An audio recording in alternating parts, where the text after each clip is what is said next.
વાવ-થરાદ જિલ્લામાં હવામાન વિભાગની અતિભારે વરસાદની ચેતવણીને પગલે જિલ્લા કલેક્ટર મયુર મહેતા દ્વારા વિદ્યાર્થીઓની સુરક્ષાર્થે આવતીકાલે 1 ઓગસ્ટ 2026ના રોજ આંગણવાડીથી લઈને તમામ કોલેજોમાં રજા જાહેર કરવાનો મોટો નિર્ણય લેવામાં આવ્યો છે।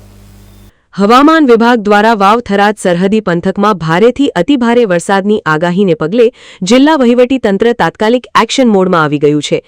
કલેક્ટર મયુર મહેતા દ્વારા જારી કરવામાં આવેલા સત્તાવાર આદેશ અનુસાર સંભવિત હોનારત અને બાળકોની સલામતીને ધ્યાનમાં રાખીને આવતીકાલે 1 ઓગસ્ટ 2026ના રોજ સમગ્ર જિલ્લાના તમામ આંગણવાડી કેન્દ્રો, પ્રાથમિક શાળાઓ, માધ્યમિક અને ઉચ્ચતર માધ્યમિક શાળાઓ તેમજ તમામ સરકારી અને ખાનગી કોલેજોમાં શૈક્ષણિક કાર્ય સંપૂર્ણપણે બંધ રાખવા નિર્ણય કરાયો છે।